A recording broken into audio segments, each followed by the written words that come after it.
আগত ইয়াতে আমি উল্লেখ কৰিছোঁ যে SDRF-ৰ যি পৰীক্ষা SDRF-ৰ পৰীক্ষা ষ্টেচন অফিচাৰৰ পৰীক্ষা তাত 20টা পদ আছিল 20টা পদ থাকোঁতেই 20টা পদৰ কাৰণে পৰীক্ষা হওঁতে তাতে 5 জনৰ অভাৰলেপিং হ'ল মানে অৰ্থাৎ 25%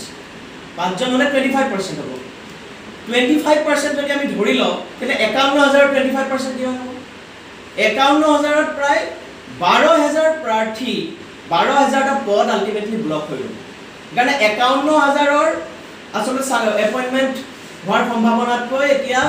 38000ৰে এপইন্টমেন্ট হ'ব গ'ল সেইকাৰণে প্ৰায় 12000 পদ ব্লক হৈ ল'ব এই অভাৰলেপিঙৰ ক্ষেত্ৰত আৰু অভাৰলেপিঙৰ বিষয়বস্তুটো আমি দাবী জনাইছো চৰকাৰে সিৰিয়াছলি লওক আৰু চৰকাৰৰ যদি সদিচ্ছা আছে তেওঁলোকে সঁচাকৈ যদি 51000ক নিযুক্তি দিব বিচাৰিছে 12000টা পদ যাতে ব্লক হৈ নাযায় তাৰ কাৰণে তেওঁলোকৰ যদি সদিচ্ছা আছে তেওঁলোকে অনলাইনত এটা ব্যৱস্থা কৰক যি অনলাইন ব্যৱস্থা যুৱক যুৱতীসকলে নিজৰ পছন্দ অনুসৰি অগ্ৰাধিকাৰ অনুসৰি তেওঁলোকে অপচনটো তেওঁলোকে চইচ কৰিব সেই চইচৰ ভিত্তিত তেওঁলোকে দিলে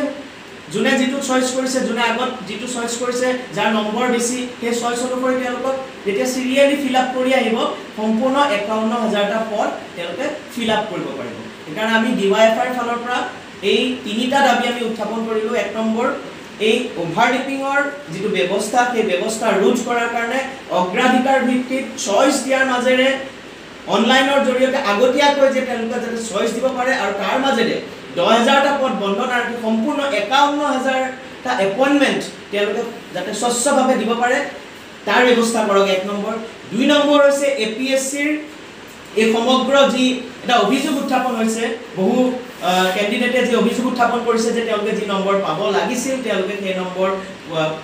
পোৱা অনুসৰি তেওঁলোকৰ যি কোৱালিফাই হ'ব লাগিছিল তেওঁলোকে হোৱা নাই এই ক্ষেত্ৰত স্বচ্ছ আৰু নিকা ধৰণৰে সমগ্ৰ বিষয়টো তেওঁলোকে যি নম্বৰ পাইছে সেই নম্বৰ তেওঁলোকে মুকলি কৰক আৰু 3 নম্বৰ কথা যে এপিএসসিৰ মেইনছৰ ক্ষেত্ৰত যে তেওঁলোকৰ নিজৰ ক্যালেন্ডাৰ আছিল সেই নিজৰ ক্যালেন্ডাৰ তেওঁলোকে ফলো কৰি তেওঁলোকে নিজৰ ক্যালেন্ডাৰ মতে যি পূৰ্বৰ সময় আছিল সেই পূৰ্বৰ সময়মতে পৰীক্ষা অনুষ্ঠিত কৰক দুমানে 3 মাহৰ পিছত আচলতে নম্বৰটো দিয়ে মই যিমানদূৰ গম পাওঁ যে দুমানে 3 মাহৰ পিছত নম্বৰটো দিয়ে এই ক্ষেত্ৰত এটা নিশ্চিতভাৱে তেওঁলোকৰ যদি সেই ধৰণৰ নিয়ম আছে সেই নিয়মবোৰ সলনি কৰা উচিত আৰু আৰটিআই তেওঁলোকে আৰটিআই মতে এমাহৰ ভিতৰত দিব লাগে আৰটিআই মতে এমাহৰ ভিতৰত দিব লাগে আৰু মানে যেটো এপিএসসি নিয়ম সেই নিয়ম যদি তেওঁলোকে সলনি কৰিব লাগে তেওঁলোকে নিশ্চিতভাৱে এই ক্ষেত্ৰত সলনি কৰিব লাগিব কাৰণ স্বচ্ছ আৰু নিকা মানুহৰ এটা বিশ্বাস এপিএসসিৰ ওপৰত থাকিব লাগিব আৰু এই ক্ষেত্ৰত তেওঁলোকে যদি পোৱা নাই যে সকলে কোৱালিফাই কৰিছো বুলি কৈছে তেওঁলোকে যদি কোৱালিফাই কৰা নাই সেই সকলোকে জনাই দিয়ক আৰু যদি কোৱালিফাই কৰিছে সেইটো ডাঙৰ কথা এটা সমগ্ৰ বিষয়টো আচলতে ওলাই পৰিব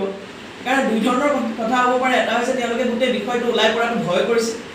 আৰু নহলে তেওঁলোকে ব্যৱস্থাটো সলনি কৰিব বিচাৰে তেওঁলোকে আকুৰ উপজ মনোভাৱ তেওঁলোকে গ্ৰহণ কৰিছে